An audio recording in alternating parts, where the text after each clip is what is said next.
It always snows at Foxcroft. A Very Fatal Christmas by Celia Kay. Episode 3, Christmas Eve. Christmas Eve began in a swirling cloud of snowflakes. The world seemed reversed somehow. Sky an unrelenting slate grey, and the only light coming from the snow on the ground. The hills beyond the lawn had vanished entirely, and I watched Sims from the window as he trudged across the terrace, shoulders hunched against the wind, his boots leaving deep impressions in the snow. "It always snows at Foxcroft," I murmured, more to myself than anyone else. "Have you been here before?" asked Guy Elverton, making me jump. "I'm sorry, did I startle you?" "No, I don't think so. Been here before, I mean." There was something unsettling about Elverton. I had the oddest feeling he had known each one of us before we had ever stepped into the place. Even me, despite us never having met. It was something else that added to the feeling of everything being upside down. Mrs. Brindle, who looked like she took it as a personal affront, informed us that the lane had drifted shut overnight. No one was going anywhere till after Christmas.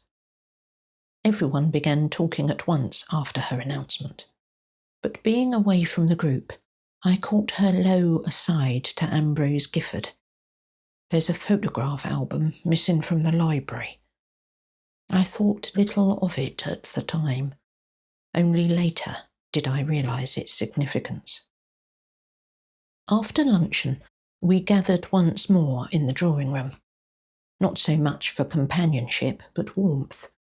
I had never known such a cold house.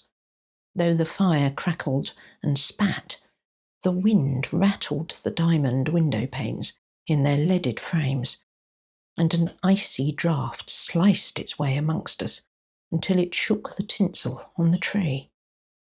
Someone suggested a game of cards, and Trevor Lawton, who had been drinking steadily since breakfast, suggested we play Old Maid. "A touch cruel, perhaps," laughed Minerva Audley, shooting a glance at me with that irritating half-smile of hers. "Canasta, I think." "I'll play." Guy Elverton slid into the seat beside me and offered me a cigarette from a battered gold case. "Don't we need a sixth for that?" Monsieur Vernier declined, saying he had a letter to write in his room. "It is of a personal nature," he added, with rather too much emphasis. "Ambrose, we need another for cards." Elverton waved our host over, and Gifford sat next to Mrs. Audley with all the enthusiasm of someone embracing a primed UXB. As the cards were dealt, by Minerva Audley, naturally, something changed in the air. There was a subtle stiffness, as if someone were holding their breath. Something was definitely off, but I couldn't quite decide what. We played 2 hands before I noticed it. On the face of one of my cards, in bold black ink, were 2 words. "I know." I glanced up quickly. Mrs. Audley was examining her hand, Beatrice nibbling a fingernail, Trevor picking up his glass. I said nothing. The words could have been there for days, years even, long before I ever came to Foxcroft Hall. I ran my finger across the message, and the ink smudged slightly, still wet on the shiny surface of the playing card. So no, the writing was fresh, and not quite blotted. But was it meant for me, or had I picked that card up from the discard pile? I glanced up again and caught Guy watching me. My eyes slid down to his fingers. Was it my imagination, or was there a smudge of ink on his skin? His hand returned to his jacket for his cigarettes, and when he offered me a light, I bent my head close. A thin black line streaked down the edge of his thumb, but had he written the card, or received it, and then passed it on to me? I kept a close eye on the rest of the cards, and sabotaged my hand by picking up the discard pile, making a big pretence of shuffling through the cards and rearranging them in my hand.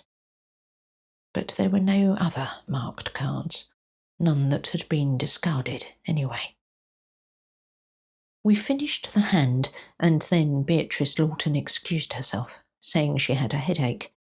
Mrs. Audley left the table and draped herself on the settee beside the fire, where the light played across her dark red dress. She glanced often at Guy Elverton, who, for his part, remained pleasantly detached, as if none of this quite concerned him. Eventually, she asked him to light her cigarette, a long, thin, black thing in a tortoiseshell holder. Her voice had an odd tremor to it, not quite excitement, but not far off. The other guests gradually drifted away throughout the house until just Elverton and I were left. I picked up a photograph album someone had left on a side table and leafed through it, trying to work out how to ask about the playing cards. Why do people keep albums and then remove the pictures? It makes the pages look so desecrated somehow. I tossed the album onto the sofa. "Do you know Vernier?" he asked suddenly, with a quiet intensity that arrested my attention. "Vernier? No." I took a deep breath. "In fact, I don't know anyone. To be perfectly frank, I can't help but wonder why Mr. Gifford invited me." "Ah."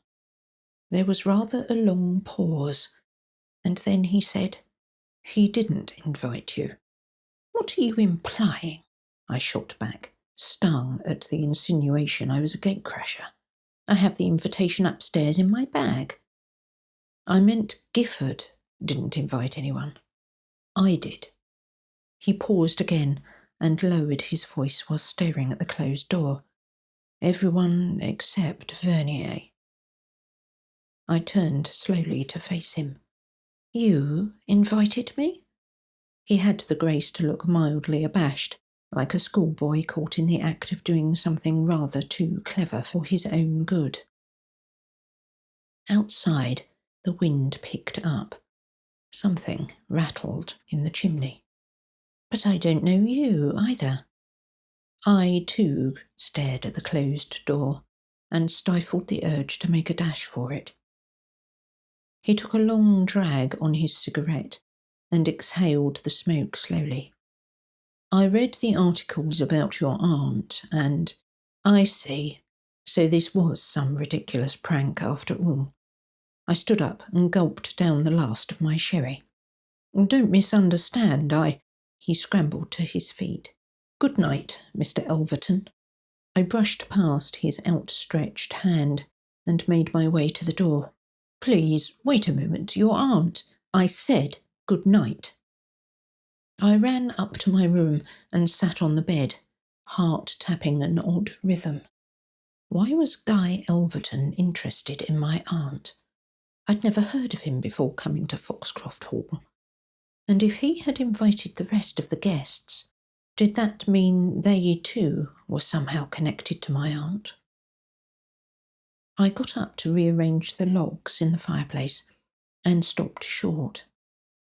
On the rug beside my bed was a playing card.